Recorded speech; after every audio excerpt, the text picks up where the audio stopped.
Hola hermana Ilka, que Dios le bendiga. ¿Cómo está usted? Hola hermano Franklin, que Dios le bendiga igualmente. Gracias a Dios estoy bien. Feliz de tener nuevamente la oportunidad de participar de este programa donde se escudriñan las Sagradas Escrituras. Saludamos a cada uno de nuestros amigos, hermanos radioyentes. Sean todos cordialmente bienvenidos a esta cita con nuestro Dios. Yo también estoy inmensamente dichoso de poder servirle a mi Dios, sobre todo cuando se trata de darlo a conocer por medio del estudio de su santa palabra.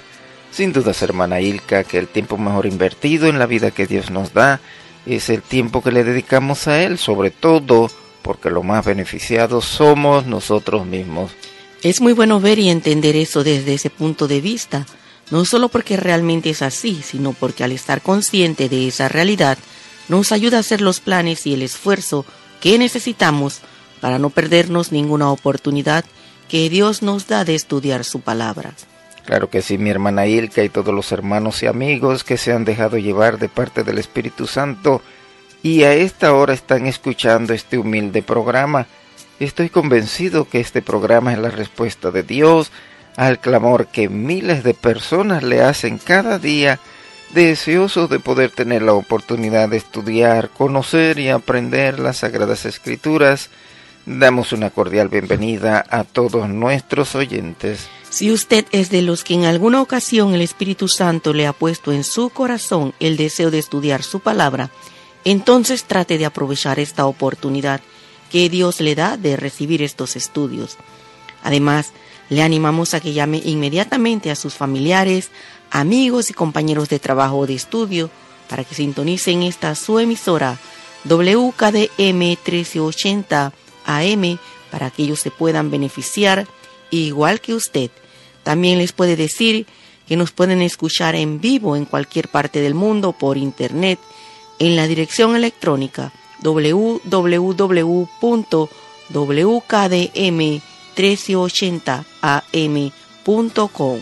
Damos gracias a Dios por la bendición de poder tener otro estudio de este seminario profético, pero como nunca debemos abrir la Biblia sin la presencia del Espíritu Santo, vamos a pedírselo a Dios por medio de una oración, y lo haremos siempre que vayamos a estudiar la Biblia. Acompáñenos para pedirle a Dios el Espíritu Santo. Oremos. Querido buen Dios y Padre nuestro, te agradecemos desde lo más profundo de nuestro corazón esta nueva oportunidad que nos das de poder escudriñar las Sagradas Escrituras. Gracias, oh Dios, por esta gran bendición. Suplicamos la presencia de tu Santo Espíritu dirigiendo este estudio y dándonos la capacidad y la sabiduría para poder discernir tu palabra y recibir con gozo tus enseñanzas. Que al terminar este estudio, tu palabra y tu Santo Espíritu nos transformen en nuevas criaturas. Amén. Para honra y gloria de tu nombre. Encárgate, oh Padre, de todas nuestras necesidades, porque lo rogamos, lo suplicamos y lo agradecemos todo en el nombre santo de nuestro buen Dios y Salvador Jesucristo. Amén. Amén. Vamos a continuar con este resumen del mensaje profético de Cristo a su iglesia. Ya hemos visto que a partir del año 1844 nos encontramos en el último periodo del cristianismo, simbolizado o profetizado por la carta a la iglesia de la Odisea. También analizamos las características de los cristianos de este periodo profetizado por la carta a la iglesia de la Odisea. La Biblia nos da más detalles de esta conducta de los cristianos de este último periodo del cristianismo antes de la segunda venida de Cristo, y que precisamente esa conducta es una señal que indican que estamos viviendo en los postreros días, que significan últimos días. Vamos ahora al libro 2 de Timoteo, vamos a ver eso, 2 de Timoteo capítulo 3, y allí vamos a leer los versículos del 1 al 5, presta mucha atención.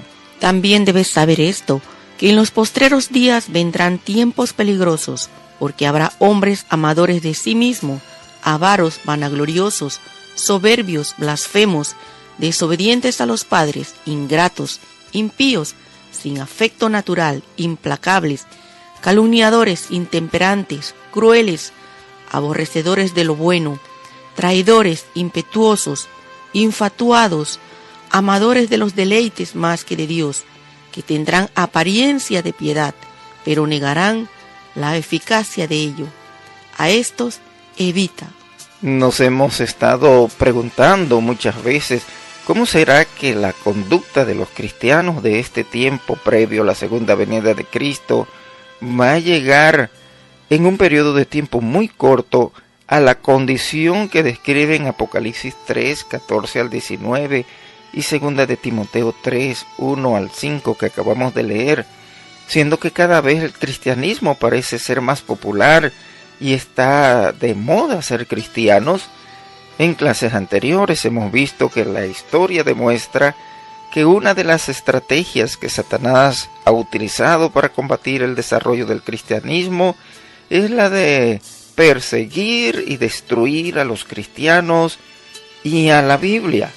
De esto hablan ampliamente los libros de historia y las enciclopedias temáticas. El que no puede creer y aceptar lo que dice la historia, entonces, escucha bien, no puede ser un cristiano, de acuerdo a la definición de Dios, puesto que Dios dice que para ser un cristiano tenemos que tener fe, y la Biblia define la fe como la certeza y la convicción absoluta de lo que Dios ha dicho, aunque todavía no se haya cumplido. Vamos a leer ese fundamento o esa base del cristianismo desde la opinión de Dios expresada en su palabra. Busquemos el libro de Hebreos capítulo 1, y allí vamos a leer los versículos 1 y 6. Es pues la fe la certeza de lo que se espera, la convicción de lo que no se ve. Pero sin fe es imposible agradar a Dios, porque es necesario que el que se acerca a Dios crea que le hay, y que es galardonador de los que le buscan. Así que todos aquellos que prefieren no creer y aceptar la historia, o les cuesta creer y aceptar lo que dice la historia, quizás porque va en contra de sus expectativas personales, o en contra de sus raíces, o la de sus antepasados religiosos o familiares, están en serios problemas para poder aceptar lo que todavía no se ha cumplido. A pesar de estas persecuciones y ejecuciones a los cristianos y a las destrucciones masivas de los ejemplares de la Biblia, las Sagradas Escrituras han logrado sobrevivir a esos intentos de Satanás de parar el desarrollo del cristianismo.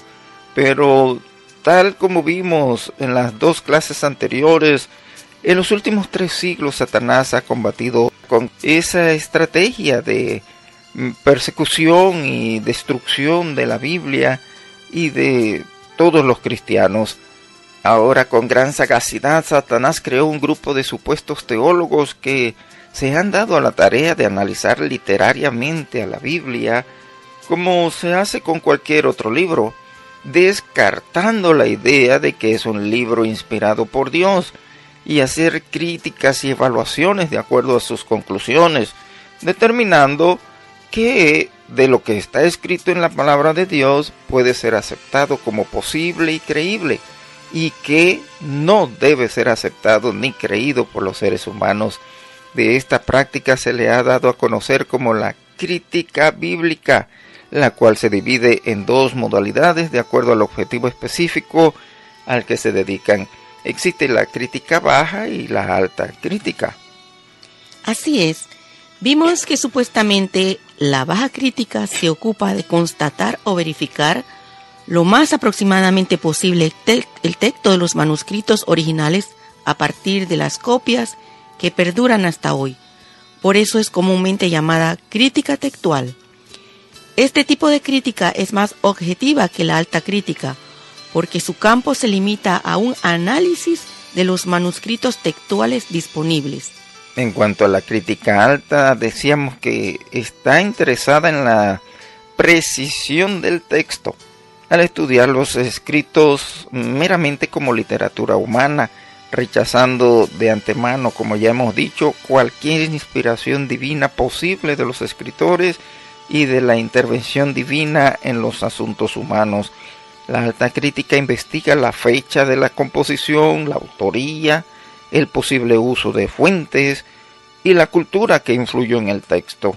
Por lo tanto, frecuentemente se distingue en alta crítica literaria, histórica, de fuentes, de formas y de redacción, dependiendo del aspecto de la alta crítica que se examine.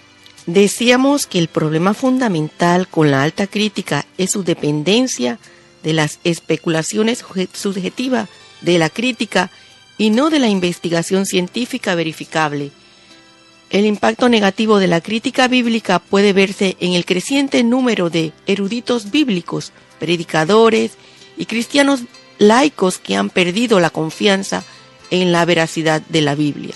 Vimos que para contrarrestar este ataque y el daño que los críticos liberales le estaban haciendo a la fe de los cristianos y supuestamente también a la palabra de Dios, en 1978 aproximadamente 200 eruditos evangélicos y líderes eclesiásticos se reunieron en Chicago para asistir a una conferencia patrocinada por el Concilio Internacional sobre la Inerrancia Bíblica. Después de 3 días de deliberaciones, emitieron lo que se conoce como la Declaración de Chicago sobre la inerrancia bíblica. Inerrancia significa sin errores. Los firmantes de esta declaración provenían de una variedad de denominaciones evangélicas e incluían a famosos eruditos como James Montgomery Boyce, Carl F. H. Henry, Roger Nicole, J. E. Packer, Francis Schaeffer y R. C. Sproul. Tú puedes consultar esta resolución en internet bajo el título de La Declaración de Chicago de Inerrancia Bíblica. Para los fines de este estudio citaremos solo algunas declaraciones significativas que aparecen en esta resolución multidenominacional. Lo que más llama la atención sobre esta declaración es que en las resoluciones estos líderes religiosos afirman o niegan lo que ellos opinan sobre la Biblia. Vamos a leer algunos de estos artículos solo como una muestra de los argumentos de defensa a la Biblia de parte de esta coalición de cristianos, donde podemos notar esos afirmamos o negamos. Afirmamos que la Escritura es inerrante en su totalidad, siendo libre de toda falsedad, fraude o engaño. Negamos que la infalibilidad y la inerrancia bíblica se limiten a temas espirituales, religiosos o relacionados con la redención, excluyéndose de dar afirmaciones en los campos de la historia y la ciencia. Al ser plena y verdaderamente dadas por Dios, las Escrituras son sin error o falta en todas sus enseñanzas, tanto en lo que se declara acerca de los actos de creación de Dios, acerca de los eventos de la historia del mundo, acerca de su propio origen literario bajo la dirección de Dios, como en su testimonio de la gracia redentora de Dios en la vida de cada persona. Negamos que Dios haya anulado las personalidades de los escritores cuando hizo que ellos usaran las palabras exactas que Él había elegido. Afirmamos que la inspiración de Dios en sentido estricto se aplica solamente al texto autográfico de las Escrituras, que gracias a la providencia de Dios puede ser comprobado con gran exactitud por los manuscritos que están a la disposición de todos los interesados.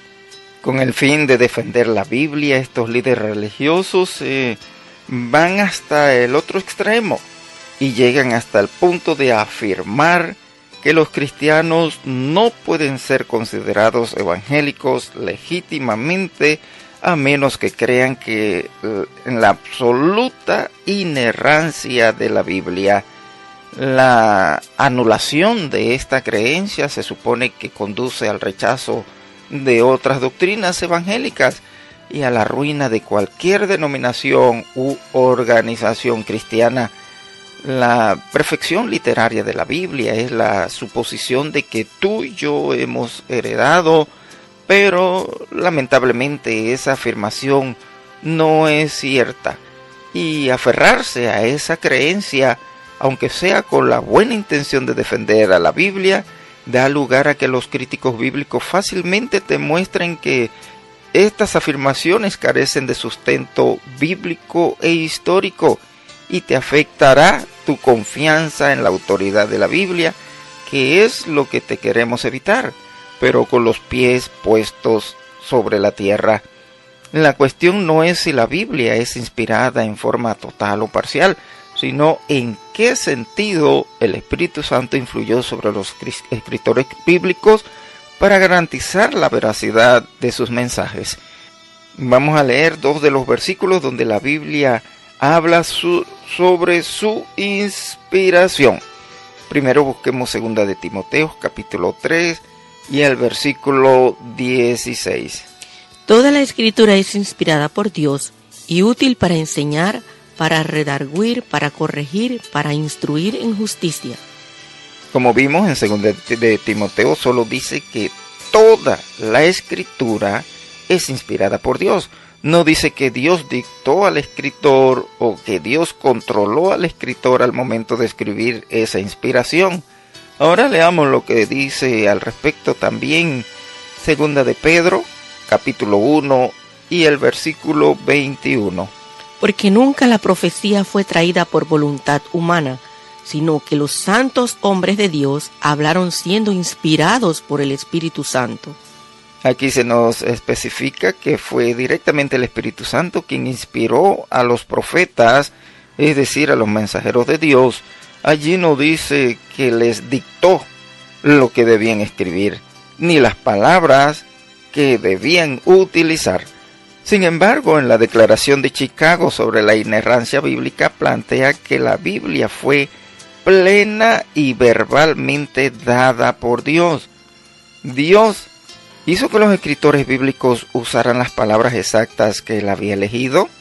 Claro que no, ya que se puede notar claramente que cada uno usó su propio estilo de lenguaje y las fuentes disponibles. Además, es algo bien sabido que varios de los libros de la Biblia fueron compilados de documentos más antiguos, como historia de reyes, genealogías y tradiciones orales. La falibilidad o la posibilidad de que estas fuentes contengan errores se refleja claramente en las discrepancias que hallamos en la Biblia. Bastarán algunos ejemplos para ilustrar este tema con esas discrepancias en la información de la historia que da la Biblia, y eso no quiere decir que la Biblia no fue inspirada por Dios.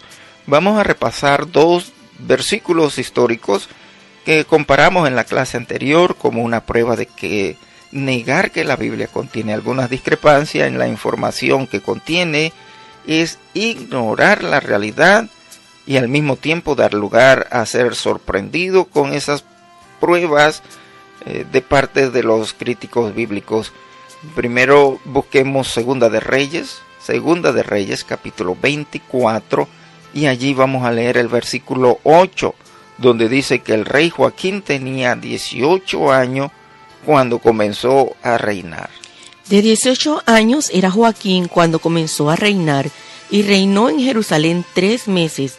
El nombre de su madre fue Neusta, hija de Elnatán de Jerusalén. Ahora busquemos Segunda de Crónicas capítulo 36, y leamos el versículo 9, donde dice que el rey Joaquín tenía 8 años y no 18, como dice Segunda de Reyes 24:8, cuando comenzó a reinar. Prestemos atención.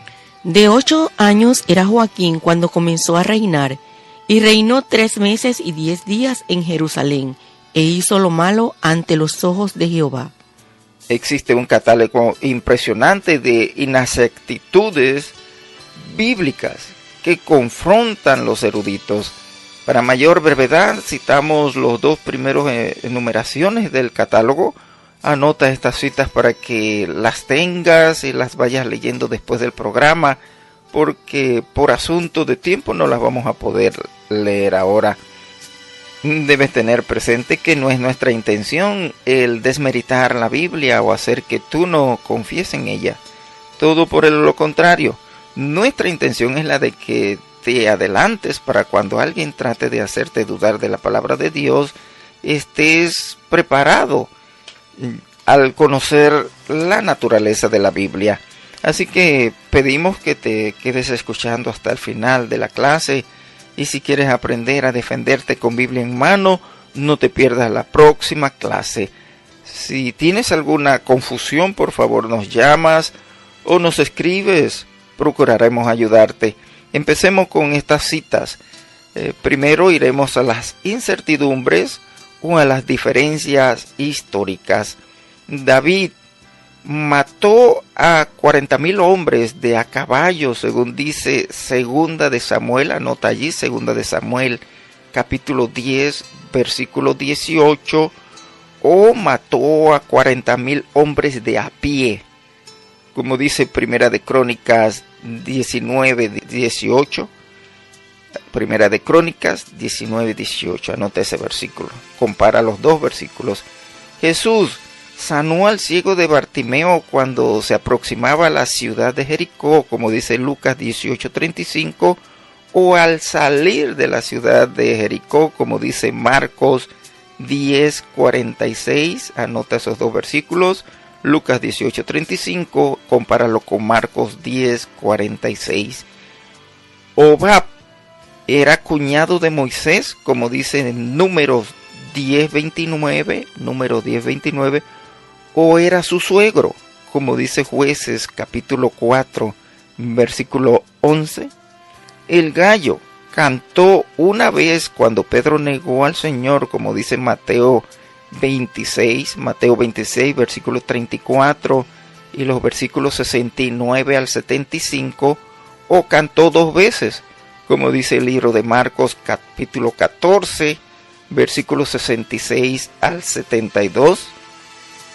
Sala era hijo de Arfaxad, según dice Génesis 11:12, o era su nieto, como aparece en Lucas capítulo 3, versículos 35 y 36. Ahora vamos a ver algunos de los problemas numéricos o cronológicos que aparecen en la Biblia.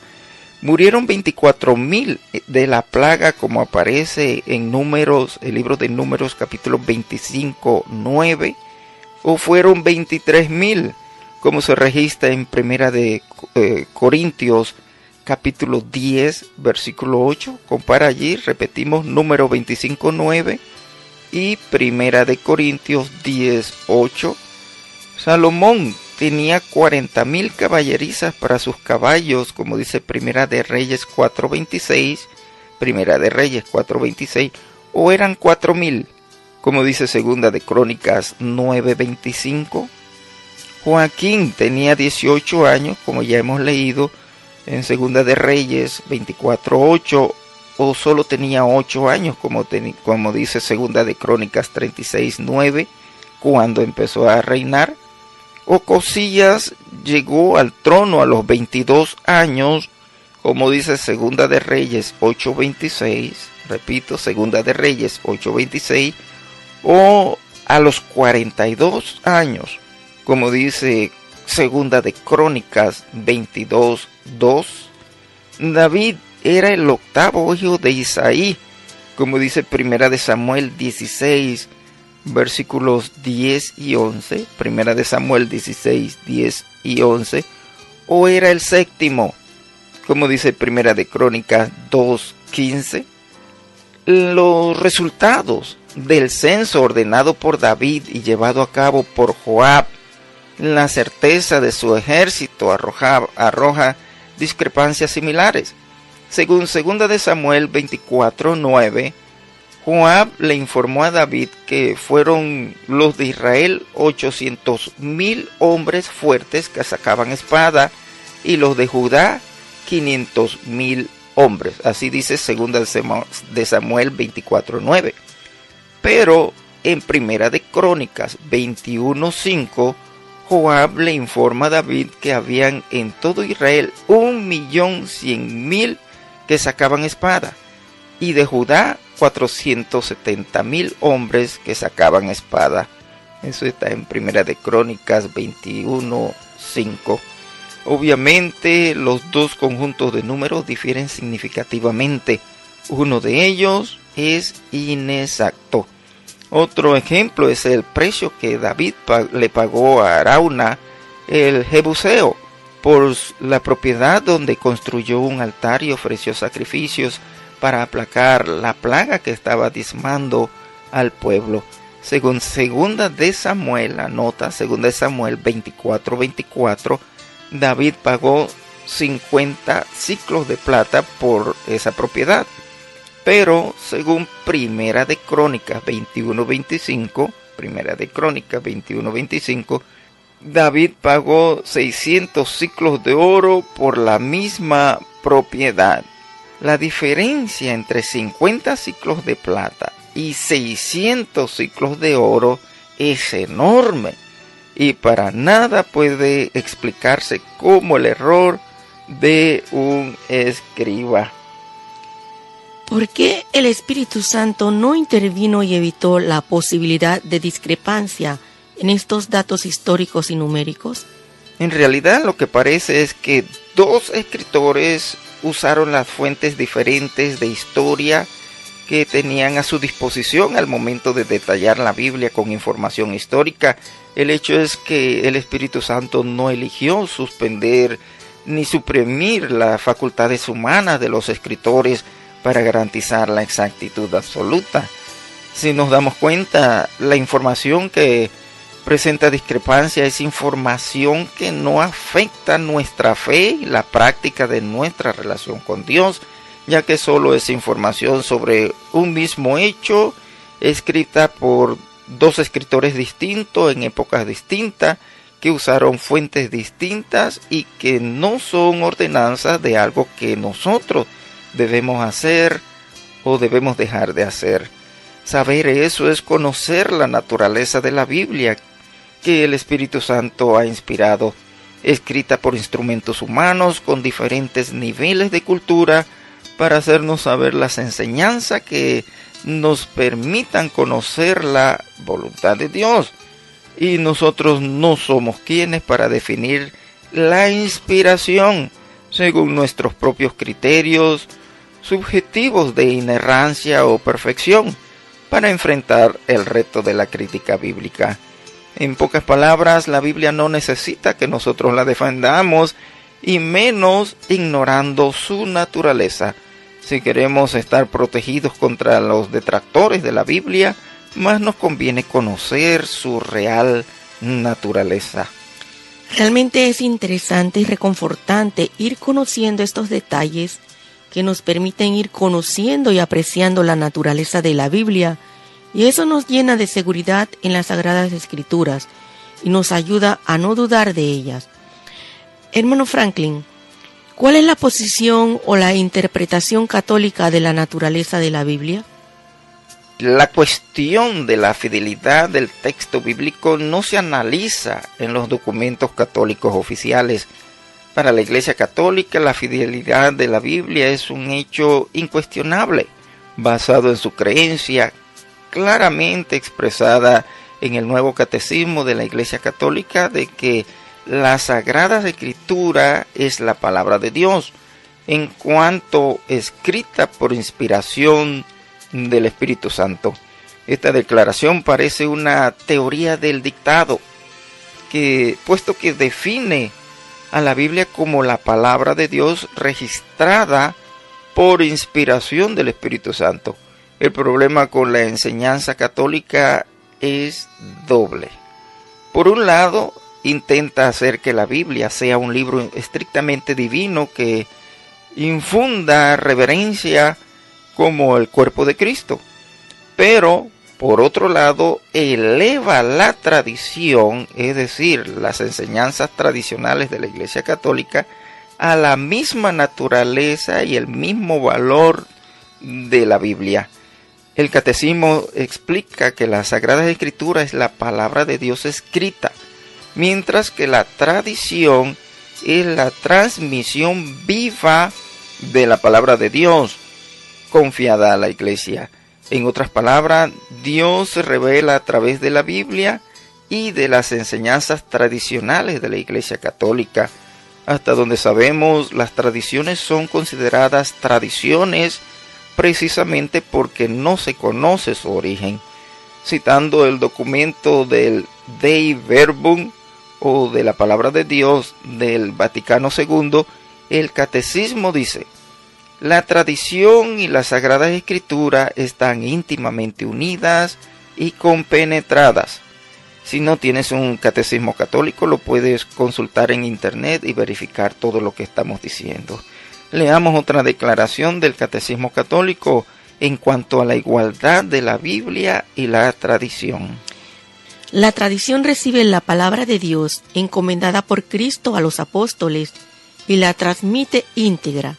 De ahí resulta que la Iglesia, a la cual está confiada la transmisión y la interpretación de la revelación, no saca exclusivamente de la Escritura la certeza de todo lo revelado, y así han de recibir y respetar la Escritura y la tradición, con el mismo espíritu de devoción.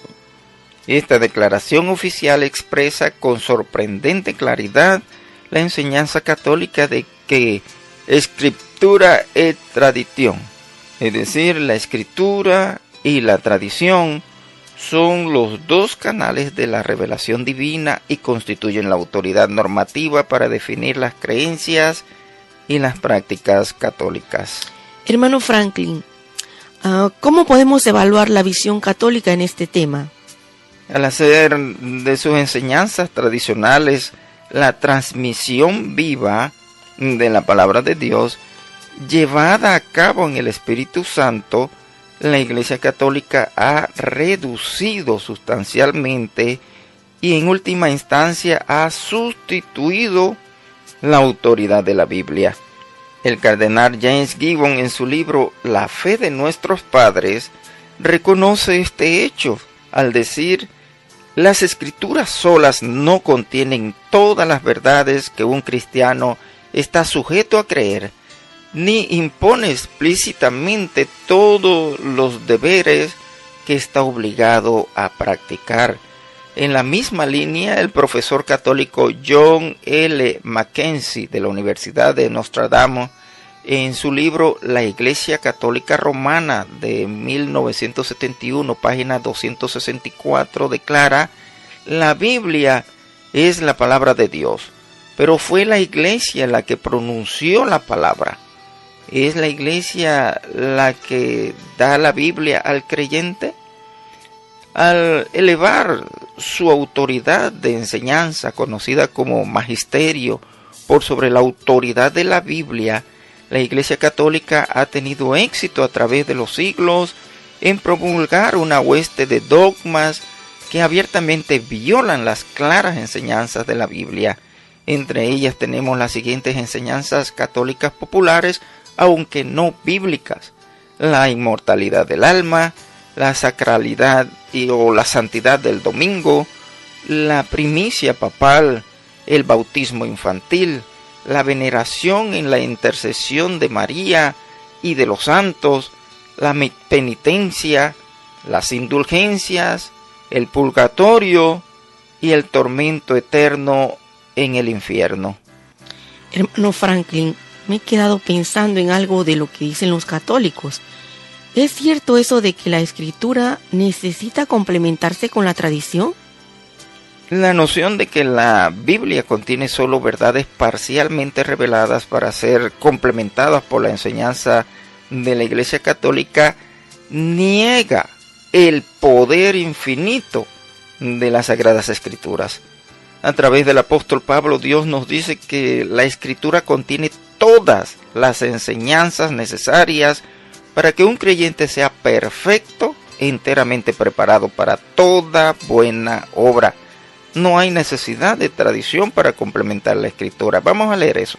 Vamos a buscar 2 de Timoteo, capítulo 3, ya leímos este versículo hace un momento, pero vamos a leerlo nuevamente. Segunda de Timoteo, capítulo 3, versículos 16 y 17. Toda la Escritura es inspirada por Dios y útil para enseñar, para redarguir, para corregir, para instruir en justicia, a fin de que el hombre de Dios sea perfecto, enteramente preparado para toda buena obra. Jesús, que tiene más autoridad que la Iglesia Católica, habló claramente en contra de la manera engañosa en que la tradición puede socavar la autoridad de la Escritura. Vamos a leerlo, vamos al libro de Marcos capítulo 7, y allí vamos a leer los versículos 9 y 13. Presta mucha atención. Les decía también: ¿bien invalidáis el mandamiento de Dios para guardar vuestra tradición? Invalidando la palabra de Dios con vuestra tradición que habéis transmitido, y muchas cosas hacéis semejantes a estas.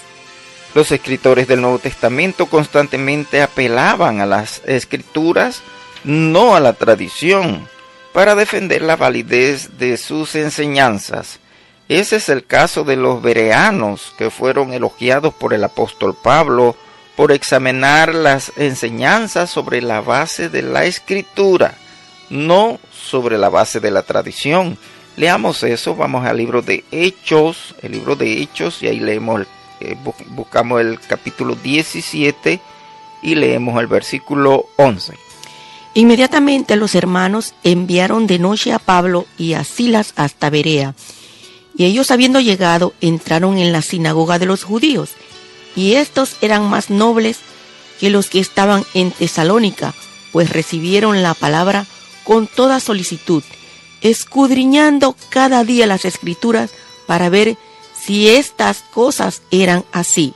Está claro que la revelación de Dios contenida en las Sagradas Escrituras ha sido y todavía sigue siendo la autoridad final para definir las creencias y las prácticas cristianas.